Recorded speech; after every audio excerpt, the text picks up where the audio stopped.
welcome back to my channel. It's Tamsin here at Beginners Quilting Hub. So I've come on today to show you block number 5 of the Home Town Quilt. This is the sew along that I'm co-hosting with Stitch with Rachel here on YouTube and Instagram. And this is block number 5, the Birdhouse block. And I think this might be my favourite one so far, really because it's got the wildlife, it's got the bird on it, and I love it. I really enjoyed making the bird. Now there's two options when you come to actually make your quilt block, whether you want to hand sew or machine sew. So Rachel is sewing hers on her sewing machine and I've opted for the hand stitching. The hand stitching I just really enjoy because I can sit on the sofa with my girls, my children, and I can do a bit of sewing, whereas if I'm doing it on a machine, I've got to be in here on my sewing machine. So it's nice to have a little hand sewing project to do in the evenings when we're kind of watching movie or TV or whatever we're doing. But yeah, I've really enjoyed making this block, so I'm going to show you all the steps and I hope you enjoy the video. I'd love for you to subscribe and just drop me a comment below and just tell me which part of the world you are from, because I'd love to know where you're from and if you're sewing along. Right, let's get into the video. So when you're cutting out your stabiliser, you just want to give yourself a nice bit of seam allowance, I guess, to play with, because you're going to be stitching on that drawn line. So you just want to give yourself plenty of room to kind of hold it and be able to manoeuvre it, and then put your stitching bang on the drawn line. But now I need to work out what fabric each shape goes with. So what I tend to do is start with the ones that are dead obvious. So like the windows I know are definitely going to be from the background fabric, the chimneys are going to be from the blue. I do the main house, the outhouse, or the side of the house, the chimney, the roof. These are all the ones that I've specifically chosen the fabrics for. Laurie used. So she's used a lighter blue for the bird and a darker blue for the wing. Definitely didn't choose one, did I? No. I'm going to have a dig in my stash and see if I've got a light blue that I can use. When I'm sewing the main house block, so the main house shape, I try and conserve as much fabric as I can. The house takes up the most fabric, but I love this purple fabric, so if I can save some bits around here, we might be able to use this for like a little door or something. So I'm going to try and move this as near to the edge as I can, while still giving myself a little bit of a seam allowance, and then just whip round this one. I can turn my stitch length back up to 2.5 because it's all straight edges, and just sew from one corner to the next. So I always start with my needle down and finish with my needle down as well, so we can just whip along.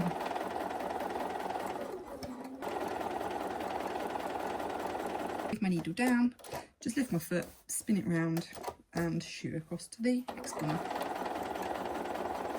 If you do go one stitch too far, it doesn't really matter. You can just either lift your needle and move back, or just do a back stitch. I just do a back stitch, you'll see it's cutting the thread and everything again. So I'm going to slow down my come to the corner this time to make sure that I don't miss the corner. And there we go. And then down the third side. Okay, I'm just going to sew off the edge and cut my thread.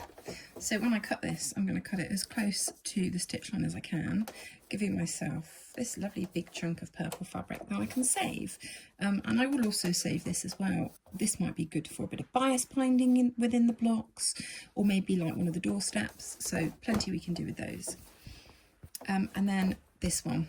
So this is the last piece for now. And this is one of the tall trees. So what I'm going to do with this is I'm going to reduce my stitch length right down. Oh, that's up. Putting it right down to a 1.5. And I'm going to start here and I'm going to kind of work my way around the circle, around the curves. So start with my needle down and just taking it slowly. The less times you have to lift your presser foot, the better, really, because each time you do it, there's a chance that you might get a bit of an angle to your curve, but it's inevitable with shapes like this. And I actually find when I've got these bigger curves, that it's easier to go a little bit quicker. But you do you, and if you feel that you need to go a bit slower to get the rhythm and get the curve, then do that. I definitely go much more slowly when I'm doing the smaller curves. When I was doing this one, for instance, I had to go really slow with this, and lots of picking up the foot, repositioning. But with this one, I'm getting quite a nice little curve stitching going on. And I'm not worried if I'm not bang on the line, as long as it's pretty much on there. That's good enough. Now when I come to the top, I am just going to do a few stitches over the top because I want a kind of rounded point, if that makes sense. I don't want a big curve, and I equally don't want a point, somewhere in the middle. So, and then I'm just going to come back down the other side into that point, and then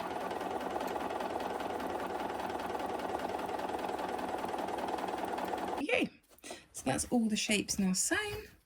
So I'm going to clip them up, clip all the seam allowances, well, all the spare fabric off as close to the stitch line as I can get, snip into all these corners, snip into all these curves, and then turn it through and get them pressed. And then we're ready for putting our block together. I'm going to see whether I need any bias binding for this one, any bias tape. I think we do, so we can prepare that as well. It's time to cut the holes in the back. Now this is the bit that I probably like the least, although I quite like that sound. Is that picking up on the camera? It's very satisfying. I just find this bit really fiddly, turning the shapes through. And just get right in the corner with this little turning tool, and then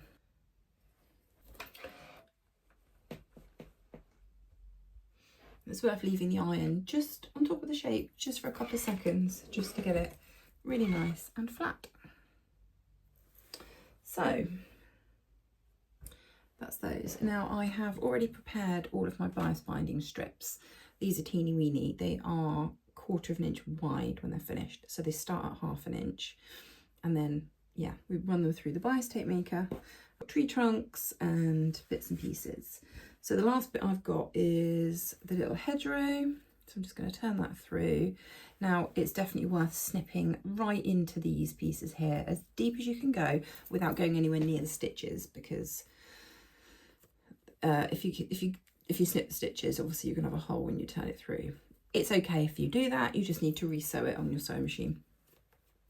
Just resew it again. But, you know, if you can avoid doing it, then let's avoid doing it. So let's get this one turned through. You want to get right to the stitching line. Really well pressed out, but equally, you don't want to push it too hard and make a hole.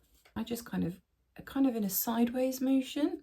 So when I'm doing it, I'm kind of moving it like this. So in kind of like this. Good. So let's give that a press. And when you're pressing, you just want to make sure that all the white is underneath. There we go. One little hedgerow. So that is all the pieces done. I just need to cut the bias tape. Do I need to make a doorstop? Yes, I need to make a little doorstop. So that's that, that's the roof. I love the little bird, so cute. Chose to do that nice bright fabric for the wing, which I love, just makes it stand out just that little bit more. So the roof goes on as well. Let's get that in position, and then we'll have the little bit of bias tape on the top. Yeah, like that. And then we've got this for the trees. Yeah, so this is going to be the fabric for the tree trunk. This is going to be the little roofs. I think I'm missing a hedgerow. There should be two, and I've only got one. What's I done with that then? Oh no. Let's check I haven't put it in the bin. I can see it. Forgot one. I forgot one. It's here.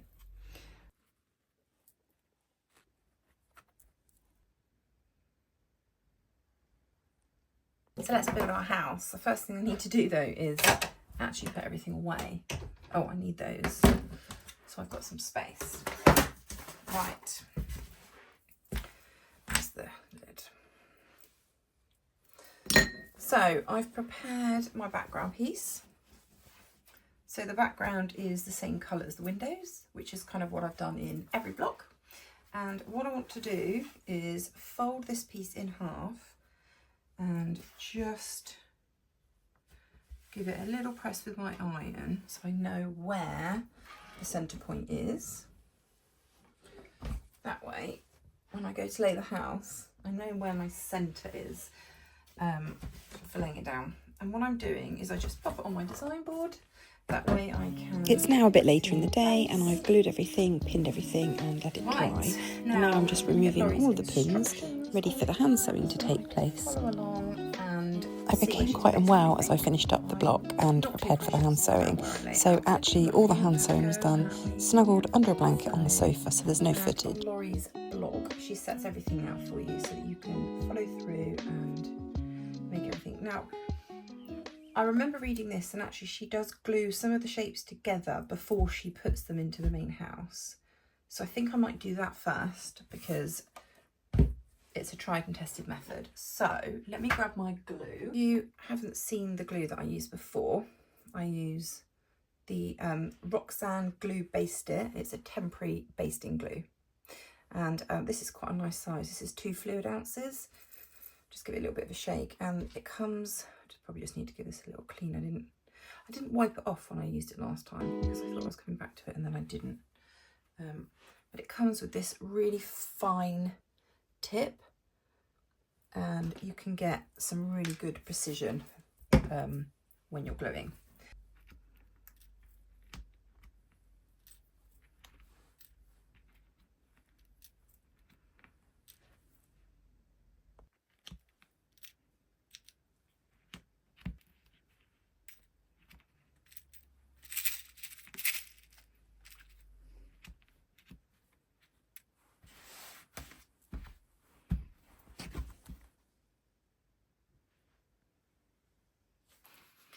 And that's us done.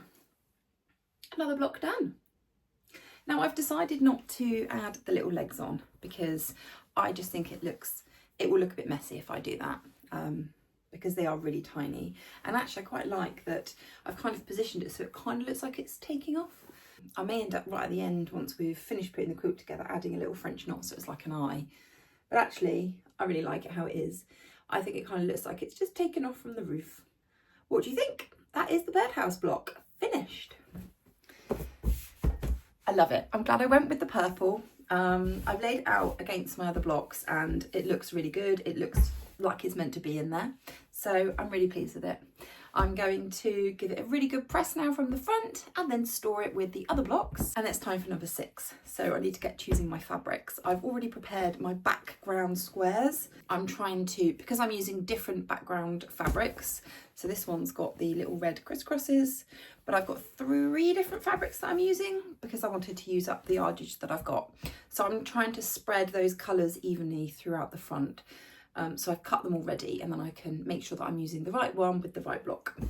But that's it. So I hope you enjoyed this video. One more time, there's the birdhouse block. Thank you for joining me. It's always good to have some company when I'm doing my quilting. And until next time, I will see you soon.